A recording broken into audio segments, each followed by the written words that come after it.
ప్రాణకర్మాణి చాపరే ఆత్మసంయమయోగాగ్నౌ జుహ్వతి జ్ఞానదీపితే. కొందరు జ్ఞానముచే ప్రేరణ పొంది తమ ఇంద్రియ క్రియాకలాపాలన్నిటినీ మరియు తమ ప్రాణశక్తిని కూడా నిగ్రహించి మనస్సు యొక్క అగ్నిలో సమర్పిస్తారు.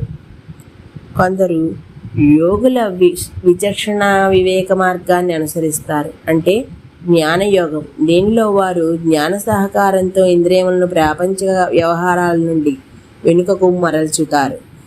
హఠాయోగులు ఇంద్రియములను సంకల్పశక్తితో బలవంతంగా నిగ్రహిస్తే, జ్ఞానయోగులు ఇదే లక్ష్యాన్ని జ్ఞానంతో కూడిన వివేకవంతమైన విచక్షణాభ్యాసం ద్వారా సాధిస్తారు.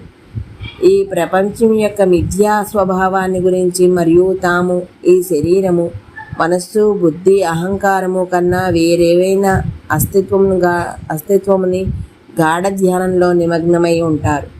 ఇంద్రియాలు బాహ్య ప్రపంచం నుండి ఉపసంహరించబడతాయి మరియు మనస్సు ఆత్మ యందు ధ్యానంలో నిమగ్నం చేయబడుతుంది.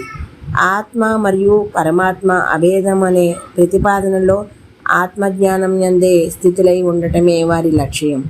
ఈ ధ్యానంలో సహకరించడానికి వారు తత్వమసి, నేను అనేది, మరియు అహం బ్రహ్మాస్మి, నేను ఆ పరమాత్మనే బృహదారణ్యక ఉపనిషత్తులో సూత్రాలను జపిస్తూ ఉంటారు. జ్ఞానయోగ అభ్యాసం చాలా కష్టమైన మార్గం. దీనికి చాలా నిష్ఠ మరియు సుశిక్షితమైన బుద్ధి అవసరం.